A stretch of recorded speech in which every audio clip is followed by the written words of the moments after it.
today, Crystal Palace lost their first 7 games this season, but are now just 3 points from safety after beating Stoke. Manchester United have won all 10 of their games at Old Trafford this season. They are now unbeaten in 39 home matches. Watford's 3-0 win at Newcastle is their biggest away win in the top flight since 1986. Swansea ended a run of 5 straight defeats in all competitions, but have failed to score in 8 of their 13 Premier League games this season. And West Brom began life without Tony Pulis by drawing at Wembley, where Tottenham have already dropped 9 points this season. And you can see there's 3 games still to come tomorrow, including Manchester City away at Huddersfield. And this is why it's been a good day for City, who haven't even kicked a ball, and Manchester United, of course, they picked up 3 points. So City can extend their lead to 8 points at the top of the table over United tomorrow. I suppose this draw does little for either of these two sides' title ambitions, but take a look at where Burnley and Arsenal sit. They play each other tomorrow. If there's a winner in that game, that winner will go into the top 4, so suddenly that game has plenty of significance. At the bottom, well, we all thought Crystal Palace were cut adrift and gone a few games ago. They are now just 3 points from safety, but it's so tight down there. 3 points separating 14th from 18th in the Premier League. Right, plenty to come tomorrow and this week. Tomorrow you can...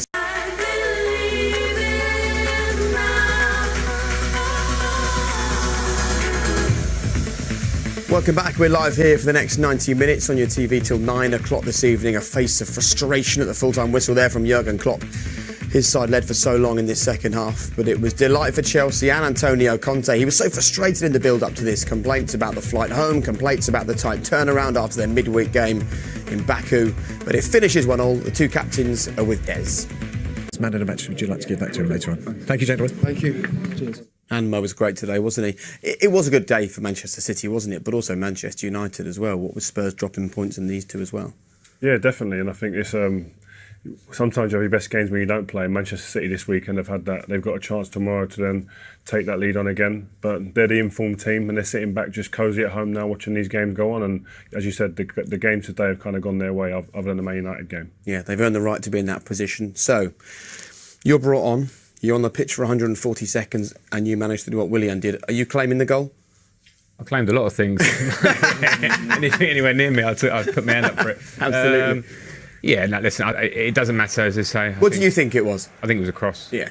It's Willian's party trick, actually. He's probably the best, I would say, possibly in the Premier League at this, is standing someone up and shifting the ball quickly. And actually, it's defended pretty well. It pushes him to where he doesn't want to be. And I think at that point, he's just trying to get it back in the danger zone. But at first, he wants to get a shot off here.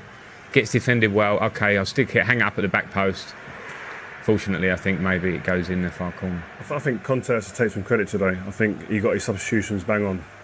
We expected maybe Willian or Pedro to start, maybe given the performance Willian had in midweek and a bit of pace on the counter-attack here at Anfield. But Fabregas came on, started to dictate the tempo of the game, probing, and then Willian comes on and does this. Whether it's a chip to the back post or it's a shot, it's got the desired effect with a goal at the end of it. I think the Chelsea's frontmen come alive when Fabregas is on the pitch. I think with the centre midfielders they started with, it's all very safe. None of them are prepared to take a risk with the passing.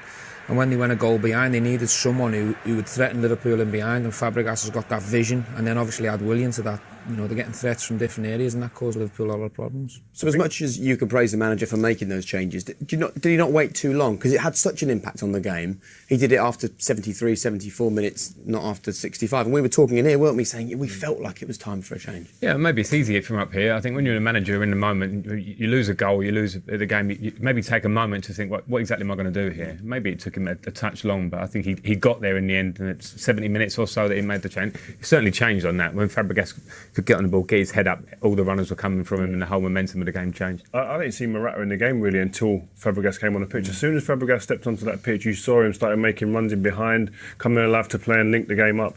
And I think, as I said, seeing that from up here, it can be easier than for a manager. And I think, like Frank said, he ended up getting it done, and that's the most important thing. Let's talk about Mo Salah. Jurgen Klopp decided this was a game to rest a few of his key men, heaping even more pressure on the Egyptian, and he absolutely delivered today. Not just with his goal, but his entire play today was exceptional. He was outstanding. He's always a threat. Rio kept pointing out how strong he is on the ball. He's a bit like your Hazard, if you like, very well built. People bounce off him. And when he gets in on goal, it's his calmness, how relaxed he is. He picks his corner. He's a terrific finisher. And he works hard for the team. I think at the moment where Liverpool are, you can't afford to rest him. What did you think of him, Frank? Well, very good. Continuation of how he's been playing all season. He's sharp, as Stevie said, how clinical that is. No panic whatsoever.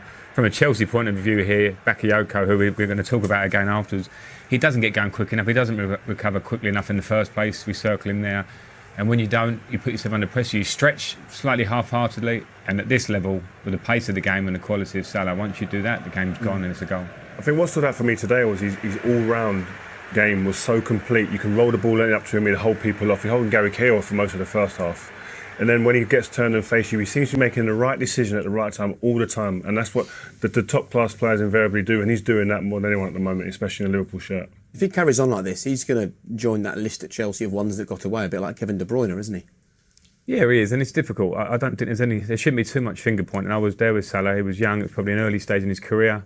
Didn't work for him. He went away and did well. De Bruyne, the same situation. It's very hard. Chelsea have got an abundance of talent in those positions at that time. So I'd rather focus on the player. And credit to them for going away, working hard, and coming back. What's changed then in his game from the player that you trained alongside? Personality and the feeling of deserving to be there. I think a huge part. He's always had these abilities. He was quick. He had the good feet. But now he comes and he feels like he's a top player. He's got a different body shape as well. He's got shoulders. He's more physical. When he was at Chelsea, he was a baby in terms of football terms. Now he's coming into the prime years of his career. He's got that confidence of doing well at Roma. He's in a good place and he's come and started really well.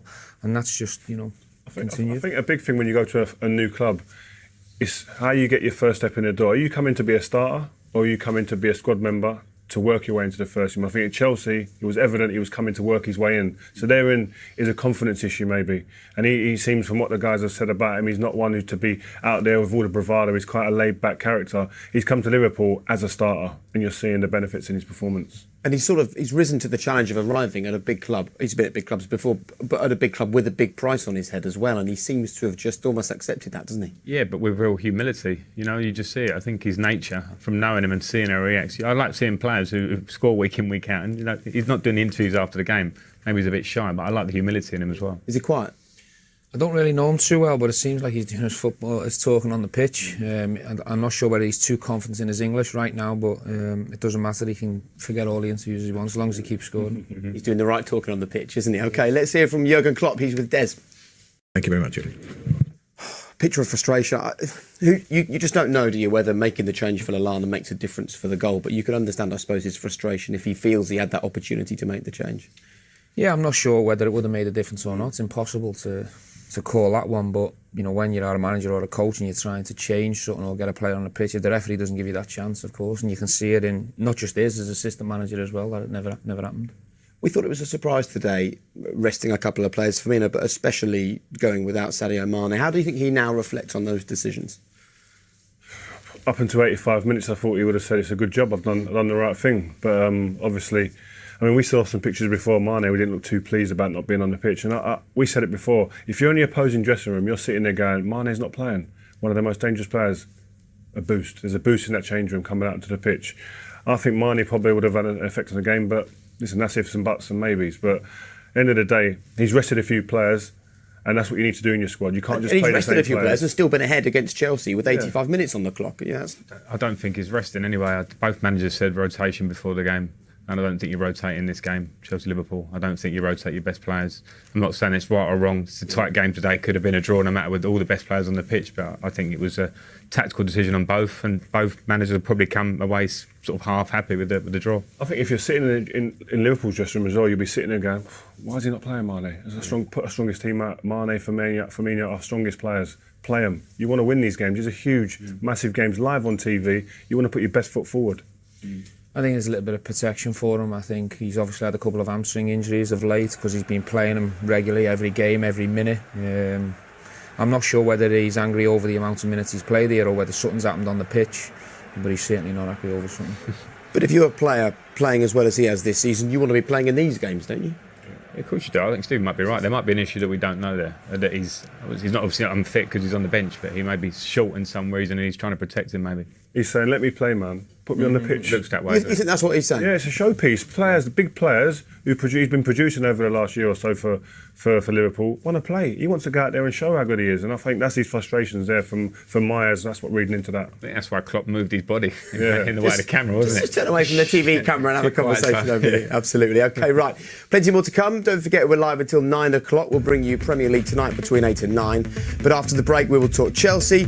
We'll also hear from Antonio Conte at the full-time whistle. He certainly looked the happier of the two managers despite a frustrating 85 minutes until that moment. See you shortly.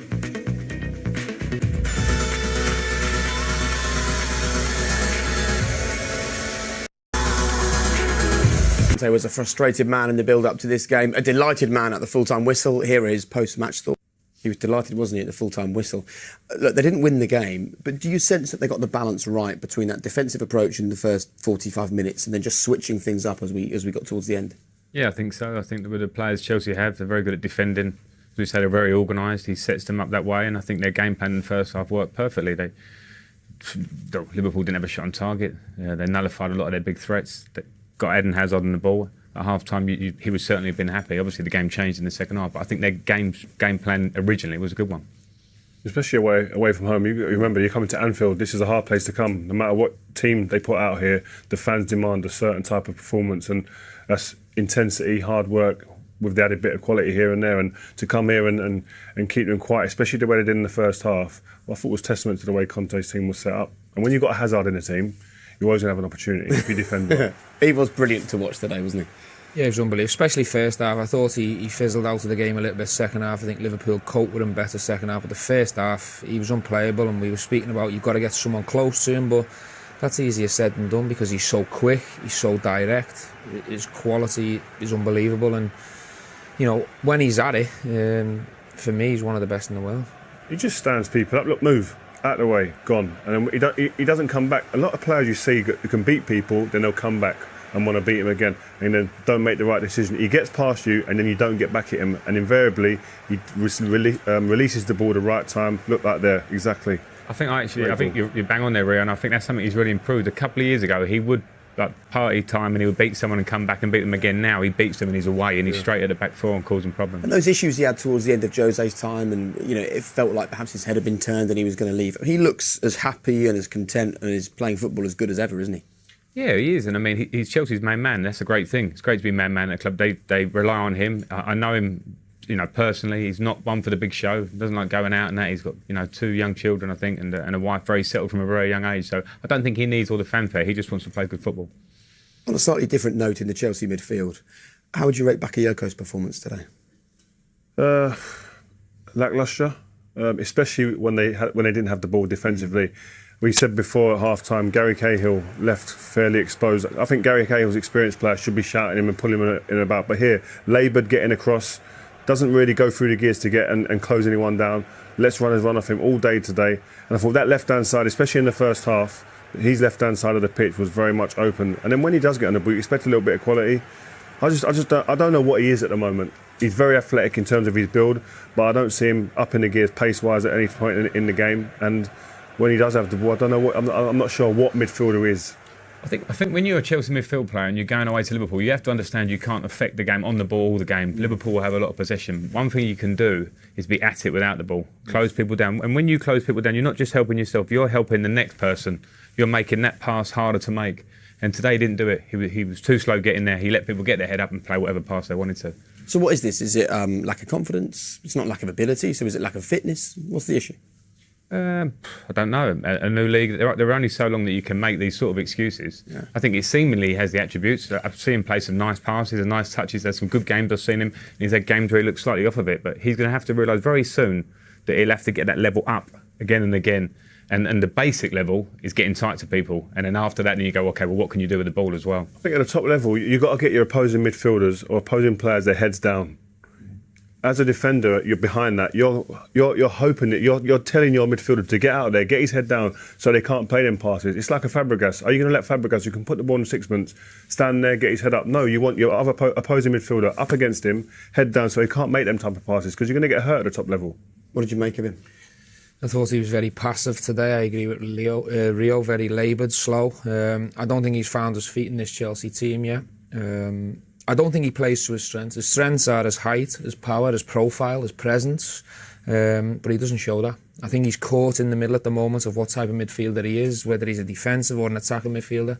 I can't work him out. Okay, and we know how ruthless Antonio Conte can be. You wonder if performances carry on like that, how long he'll stay in that Chelsea midfield. But a team that, as Rio says, haven't even kicked a ball today are the real winners. Manchester City. United won as well. If City win tomorrow, that's 11 points ahead of Chelsea. Where does this draw leave Chelsea's title ambitions and their defence of the title? Where all the other in that little group are. I think at the moment Man City have gone out on their own. The bookies will probably start paying out soon if they carry on that way. and the rest of them, really. But you know what? Stay in the game as long as you can. Coming to Liverpool and getting a draw is a good result. Yeah. The way the game went, it's certainly not a bad result. So there'll be more games. But the way City are going, it's very hard to say to any team you've got to catch them because they're setting records. And this is Liverpool going toe-to-toe with the defending champions. Yeah, I think Liverpool will be slightly disappointed because they took the lead and it wasn't until the 85th minute. I think in the balance of the whole game, it was probably a fair result. But I agree with Frank, you've got to chase and pack.